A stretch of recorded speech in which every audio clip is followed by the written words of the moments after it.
Quais são as religiões que ajudaram a formar o Brasil que conhecemos hoje? É possível afirmar que existia unidade entre as pessoas escravizadas? Essas são apenas algumas perguntas que podemos nos fazer quando estudamos com mais atenção uma das revoltas mais importantes do Brasil, a Revolta dos Malês.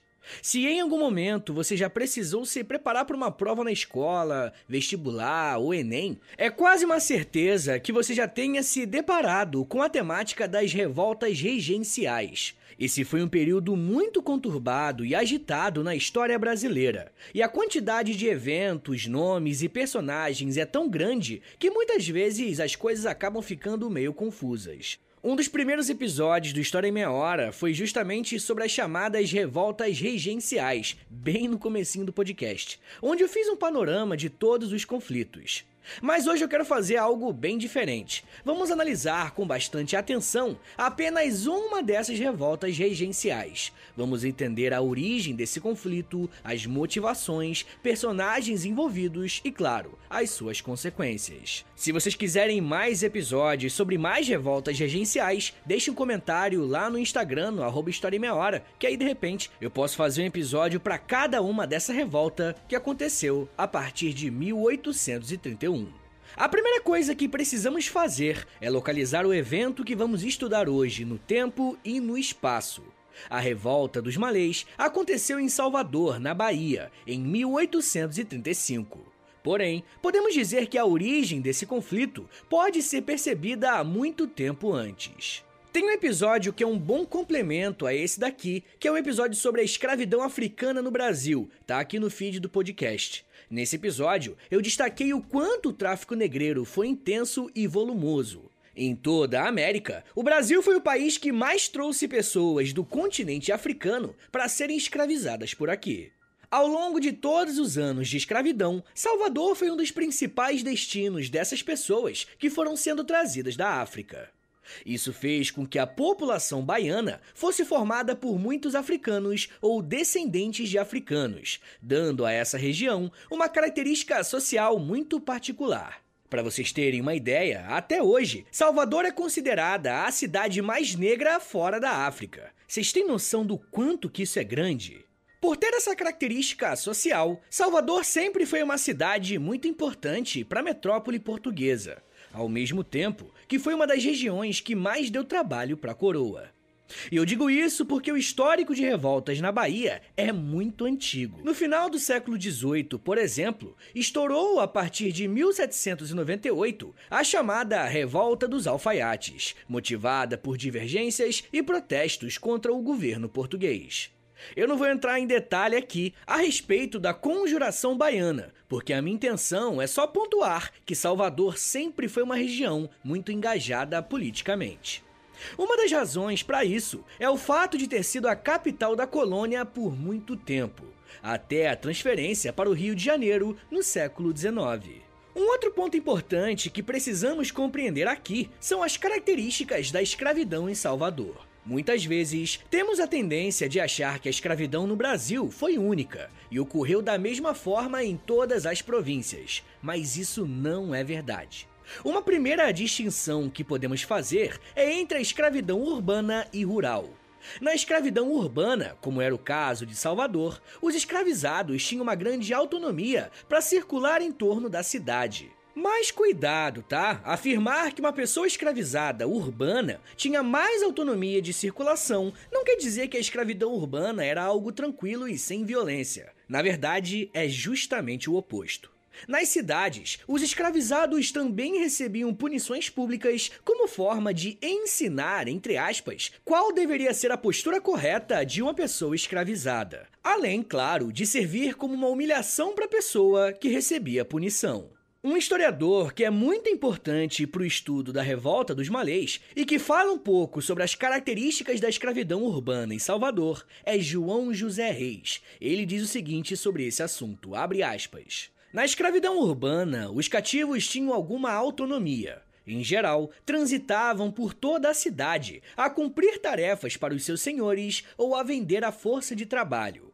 Muitos escravos sequer moravam na casa senhorial. eram negros de ganho, e aqueles que trabalhassem duro e poupassem muito podiam comprar a sua alforria após cerca de 10 anos de trabalho. Os libertos representavam aproximadamente 7% da população de Salvador. Fecha aspas. Essa citação é muito importante, porque temos duas informações bem relevantes. A primeira é o fato de que era possível que um escravizado conseguisse sua alforria através do trabalho. E é claro que o trajeto até essa possível liberdade era muito longo, mas existia a possibilidade, por mais remota que ela seja. E um outro ponto importante é que Salvador tinha uma população africana ou descendente de africana livre. E a forma que esses ex-escravizados vão se organizar vai ser completamente diferente da forma que os escravizados têm para encontrar as suas conexões políticas e sociais. Como estamos vendo, Salvador tinha todo um contexto interno bem específico, além de um histórico de lutas contra a coroa portuguesa.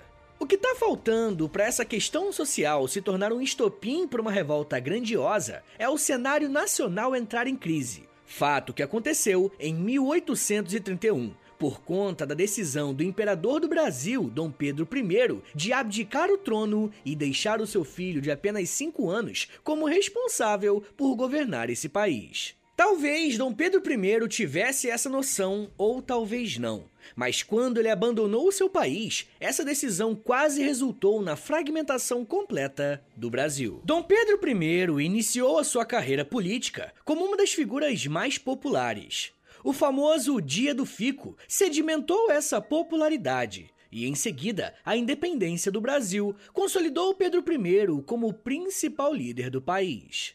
Porém, o final da década de 1820 representou uma quebra dessa popularidade, com uma série de crises externas e internas, onde Dom Pedro I passou a ser cada vez mais questionado. Até que no dia 7 de abril de 1831, Dom Pedro I abdica o trono em favor do seu filho Pedro de Alcântara. Como eu falei agora há pouco, o futuro Pedro II tinha apenas 5 anos de idade. E, obviamente, ele não tinha a menor condição de governar o país.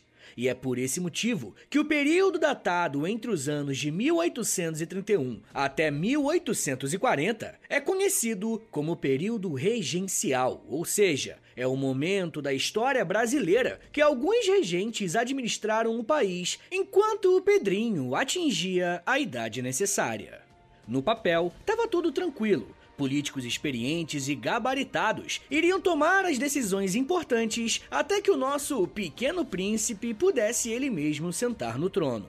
O problema é que nesse mesmo período, em diferentes regiões do Brasil, começaram a crescer movimentos que tinham até propostas diferentes, causas diferentes, mas na maioria das vezes tinham uma coisa em comum: uma enorme insatisfação com o contexto em que viviam. Como eu disse no início do bloco, o foco desse episódio aqui é pensar apenas na revolta dos malês, mas é impossível tirar essa revolta desse contexto que é nacional. De norte a sul do Brasil, diversos conflitos estouraram, colocando não só a legitimidade desses regentes, como questionando também a própria unidade do território nacional.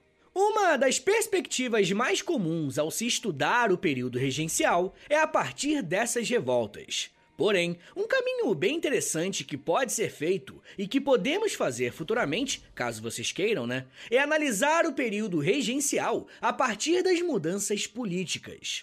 Durante esses 9 anos de período regencial, 3 modelos diferentes de regência foram tentados, e essas mudanças constantes também contribuíram para o agravamento de algumas crises. A partir de 1835, o Brasil seria governado pelo regente Diogo Antônio Feijó, que pegou o país em uma enorme crise social, mas que tinha as suas causas econômicas.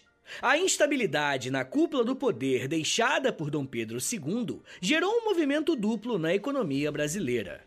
Por um lado, ela ficou cada vez mais dependente do capital estrangeiro. Só que ao mesmo tempo, a partir de 1830, pouco a pouco a cultura cafeeira na região do Vale do Paraíba, que fica em São Paulo e na região sul-fluminense, começou a crescer.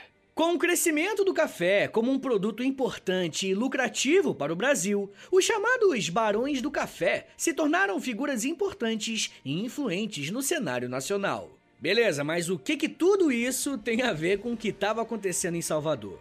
Rapaziada, ter essa pergunta em mente é muito importante, porque podemos dar duas explicações possíveis. A primeira é que, com o crescimento do café, o Nordeste brasileiro acabou ficando cada vez menos valorizado em relação ao Sudeste, que se tornaria cada vez mais o principal foco político e econômico do país. E um outro ponto muito importante é que, com o crescimento da cafeicultura, de acordo com esses barões do café, a escravidão precisava ser mantida. Em cada ciclo econômico que tivemos no Brasil, foi a força de trabalho escravizada que desenvolveu e fez crescer o país, e com o café, isso infelizmente não foi diferente. Apesar de toda a repressão internacional, a partir de 1830, o Brasil trouxe o maior índice de pessoas da África para o Brasil. Lembra que eu falei que Salvador é um dos principais polos de chegada de novos escravizados? Então, eu acho que agora você consegue ter uma noção do porquê que as coisas ficaram tensas. Quanto mais pessoas escravizadas o Brasil trazia, mais e mais pessoas vindas da África aportavam em Salvador, seja como destino principal, seja como apenas uma parada em direção ao Rio de Janeiro ou São Paulo. Para vocês terem uma ideia da quantidade de pessoas que estamos falando, de acordo com alguns registros levantados pelo historiador João José Reis, em 1835, Salvador tinha aproximadamente 65 mil habitantes, sendo que desse total, 42% eram escravizados. E é exatamente isso que você ouviu. Quase metade dos moradores de uma das capitais mais importantes do Brasil eram pessoas escravizadas. Uma outra informação curiosa é que, entre a população livre, a maioria era africana ou descendentes de africanos que nasceram no Brasil. A população branca em Salvador não chegava a representar 22% em relação ao total de habitantes. E como vocês podem perceber, os dados censitários comprovam que a maior parte da população de Salvador era negra, seja nascido no Brasil ou vinda da África, seja livre ou escravizada. E eu nem preciso dizer que, em um contexto escravista, ser maioria não quer dizer que você teria voz política ou que os seus direitos mínimos fossem respeitados. Por conta dessa contradição, existiu uma grande insatisfação da população negra em relação aos brancos, que, mesmo sendo minoria, dominavam completamente a política de Salvador.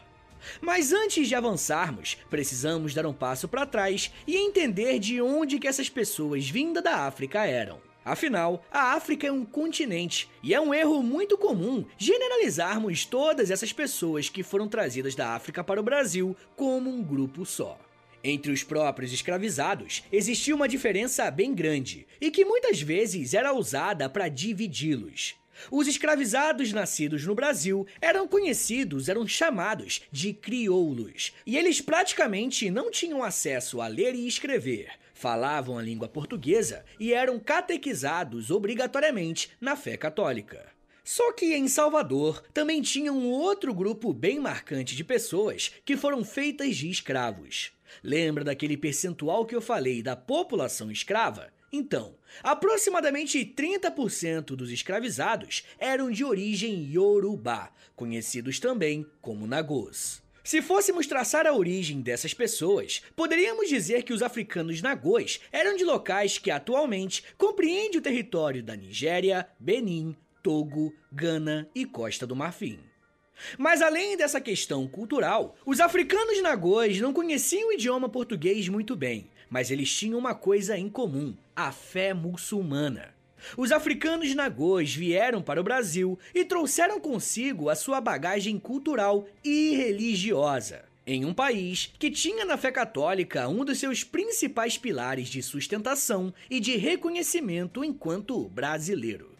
Há muitas conexões que muitas vezes são negligenciadas entre o islamismo e o Brasil, principalmente o Nordeste brasileiro. Tem um perfil no Instagram chamado História Islâmica, feita pelo Mansur Peixoto, que eu recomendo bastante para vocês, que geralmente faz essas conexões entre a fé muçulmana com o Brasil. E é surpreendente como muita coisa, novamente, principalmente no Nordeste brasileiro, tem origem árabe, tem origem muçulmana. Mas enfim, gente, aqueles 22% de brancos que viviam em Salvador tentavam a todo custo impor a fé católica a esses africanos, que muitas vezes eram proibidos de usar os elementos específicos da fé muçulmana. Dentro desse contexto, a manutenção da escravidão no Brasil, o alto índice do tráfico negreiro e, principalmente, uma imposição religiosa foram os elementos necessários para que se iniciasse uma grande revolta em Salvador.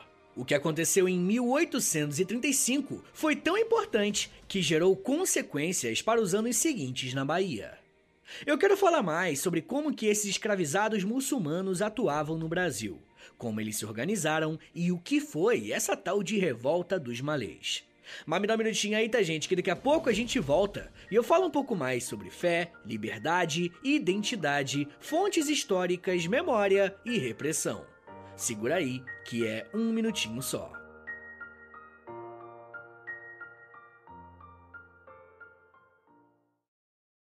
This episode is brought to you by LifeLock. During tax season, your personal info travels to a lot of places. Between payroll, your tax consultant, and the IRS. If your W-2 gets exposed, that's just the ticket for identity thieves. That's why LifeLock monitors millions of data points every second. If your identity is stolen, they'll fix it guaranteed or your money back. Don't let identity thieves take you for a ride. Save up to 40% your first year. Visit LifeLock.com/podcast. Terms apply. Pessoal, eu queria pedir um favor que vai ajudar muito o meu trabalho e não vai custar nada pra vocês. O História em Meia Hora é um podcast exclusivo Spotify. E para essa parceria continuar sendo frutífera, os números são importantes. Por isso eu queria te pedir para clicar em 3 coisinhas aí no seu Spotify. Primeiro, nas estrelinhas. Dá 5 estrelinhas aí pra gente na avaliação, por favor, porque a avaliação é o que mais ajuda o podcast a chegar em outras pessoas. Segundo, já aproveita e clica em seguir. E se você quiser receber no seu celular um aviso de quando tem episódio novo, clica também no sininho. Mas claro, só se você quiser. Obrigado de coração pela ajuda e continue com o episódio.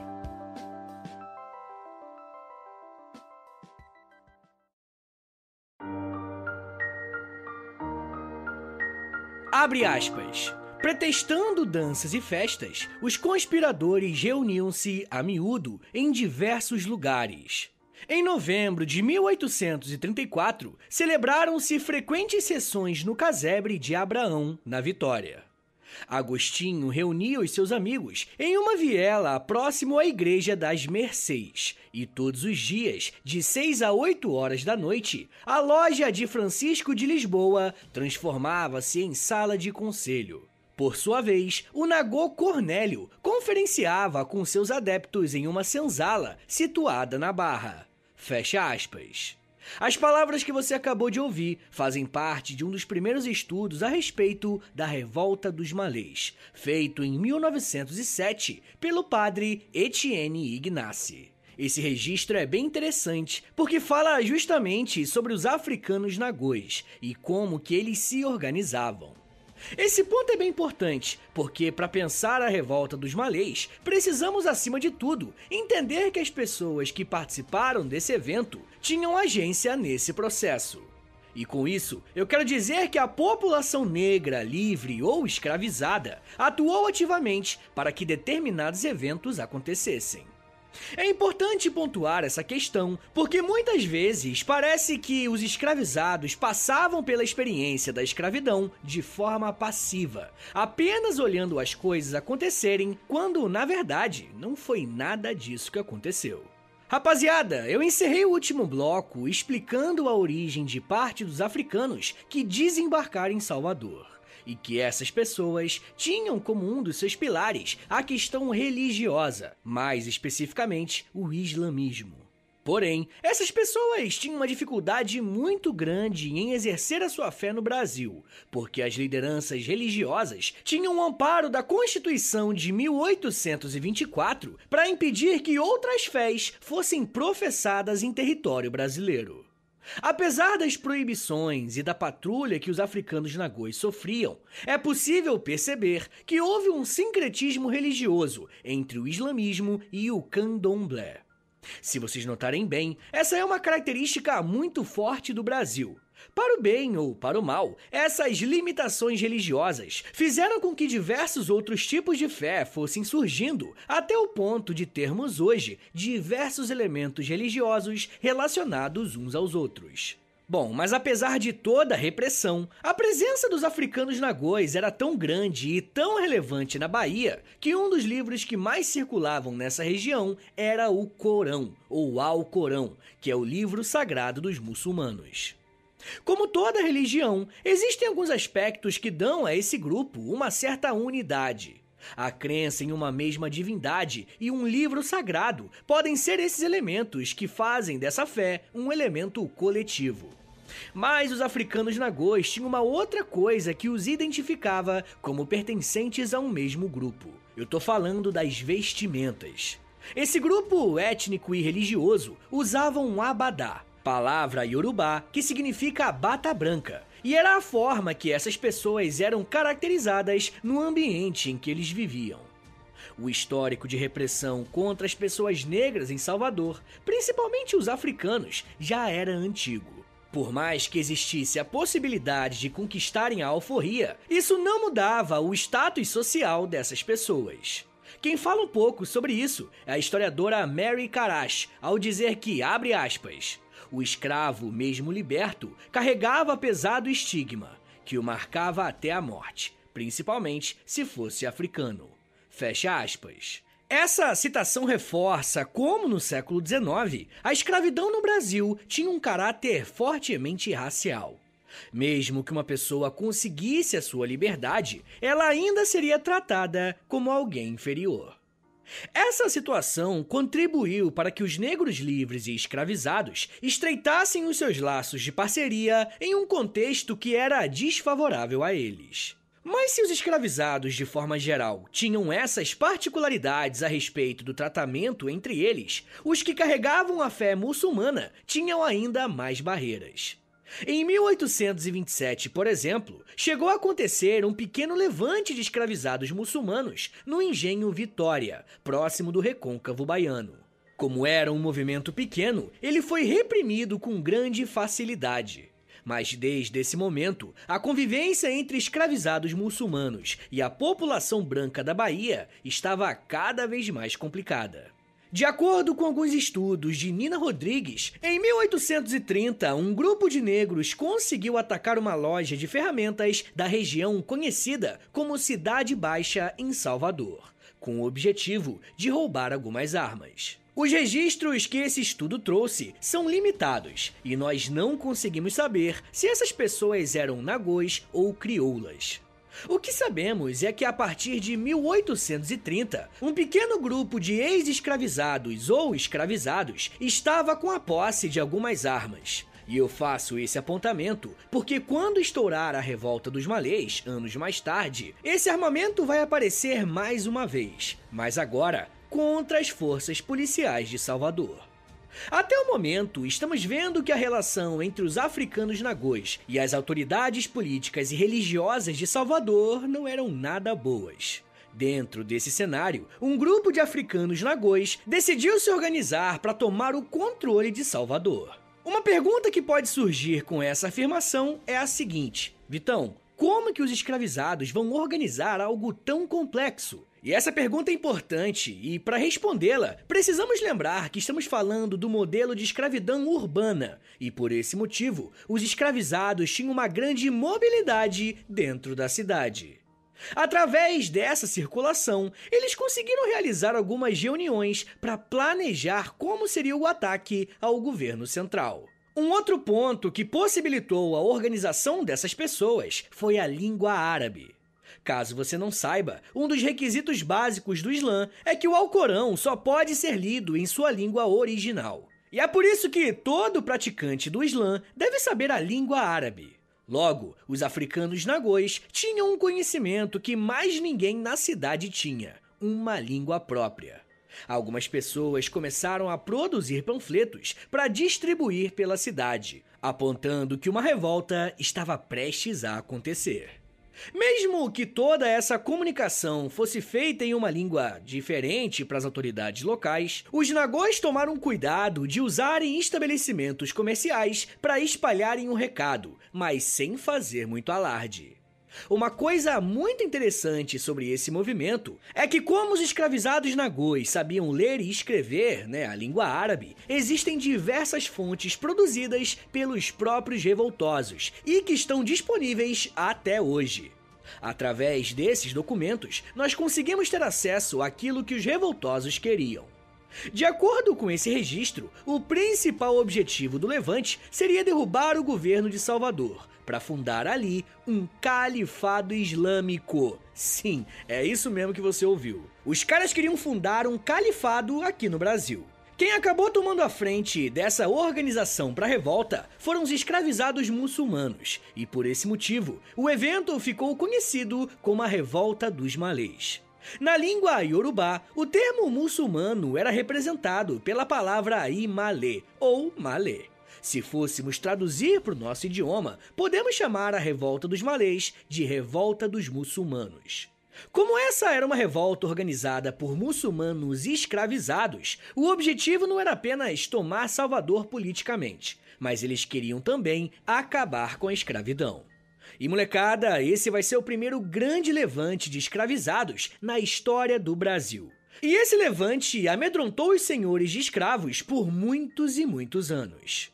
Mas uma coisa precisa ficar bem pontuada aqui, tá? De acordo com o maior especialista no tema, o professor João José Reis, abre aspas, os negros nascidos no Brasil, e por isso chamado de crioulos, não participaram da revolta, que foi feita exclusivamente por africanos. Fecha aspas. Existiu uma participação de não muçulmanos na revolta, mas todos eles eram africanos. De acordo com o planejamento, a revolta aconteceria no dia 25 de janeiro de 1835, um domingo em que uma festa católica celebrava a Nossa Senhora da Guia.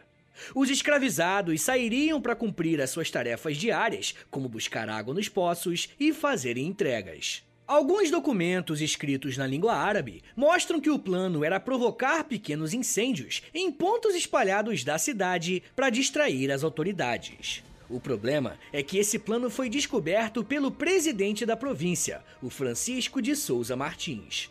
Não se sabe como ou quem entregou as informações, mas o que sabemos é que ele ordenou que as forças policiais fizessem rondas por Salvador para procurar, algo anormal.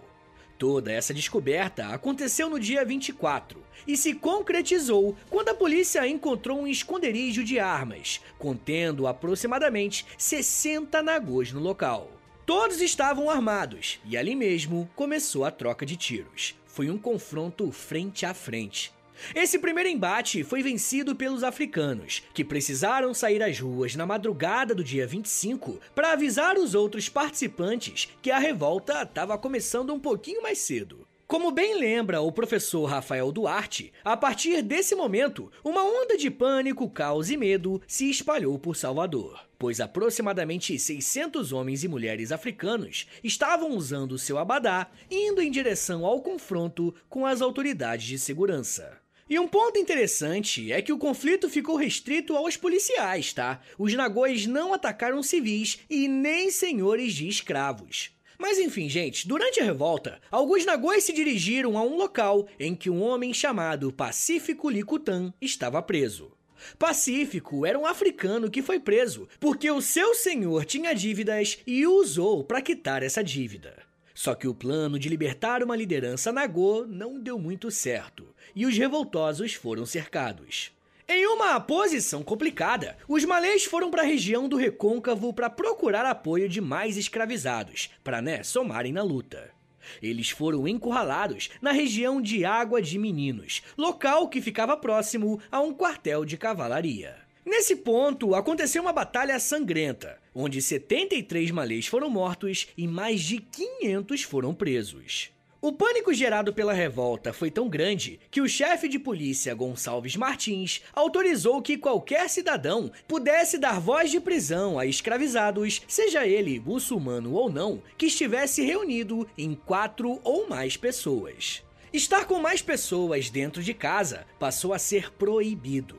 A revolta dos malês começou e terminou no mesmo dia. Por mais que tudo isso tenha se resolvido relativamente rápido, esse evento ficou marcado na história de Salvador.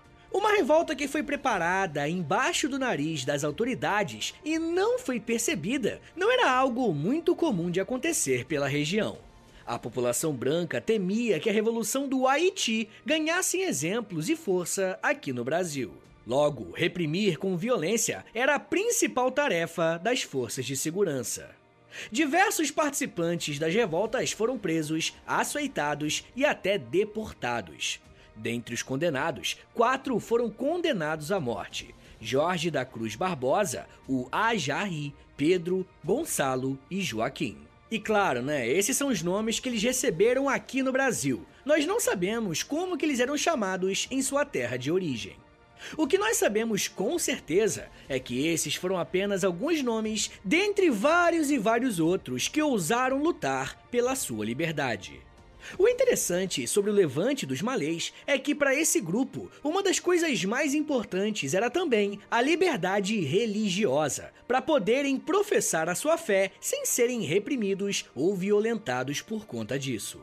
A memória do que aconteceu em janeiro de 1835 foi tão presente em Salvador que 2 anos depois estourou uma outra revolta chamada Sabinada, que uma das causas foi a revolta das classes médias contra o governo central, porque eles não foram capazes de conter um levante de escravizados. Não demorou muito tempo para que Salvador fosse palco de mais um conflito social sangrento, mas esse já é um papo para uma outra meia hora.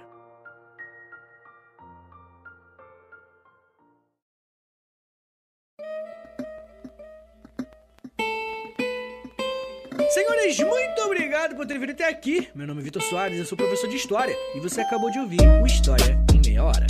Eu gosto bastante desse tema, tá? Eu acho a Revolta dos Malês uma das paradas mais incríveis da história do Brasil, mas, vocês sabem como é que é, gente? Quando eu falo de história do Brasil, os plays caem pra caramba, A rapaziada gosta muito mais de Segunda Guerra, essas coisas, do que história do Brasil. Então, se você quiser mais conteúdos como esse, História do Brasil, algumas revoltas aqui do nosso país, compartilha esse episódio pra ele ter bastante play, beleza? Posta lá nos stories do Instagram, e aí se me marca no @História em Meia Hora, ou você pode também postar lá no Twitter, e aí você me marca no @H30podcast, que aí eu já te agradeço bonitinho, beleza?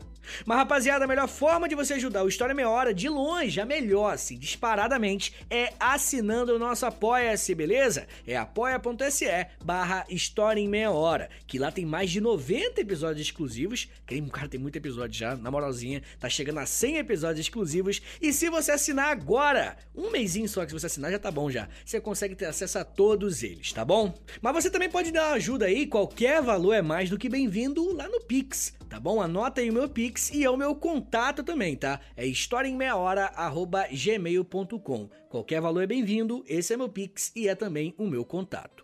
Lembrando você, rapaziada, que as camisetas, blusas, moletom, tem um montão de produto original do História em Meia Hora, tá? Só tem aqui no nosso podcast, tá sendo vendido lá no site da loja, é LOLJA, loja.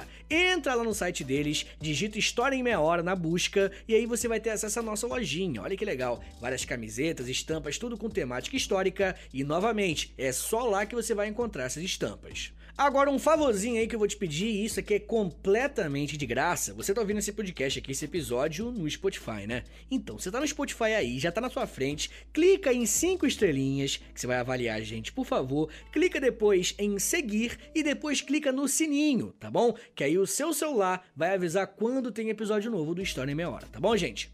Eu quero convidar você também para conhecer o História pros Brother. É um podcast que eu faço junto com o Alexandre Níquel, o meu grande e querido amigo, e ele é de história, mas é de humor também. Ouve lá que eu acho que você vai gostar, tá bom?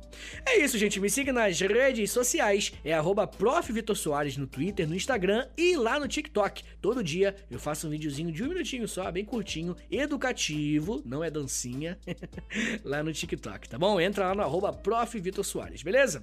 É isso, gente. Muito obrigado, um beijo, até semana que vem! E valeu!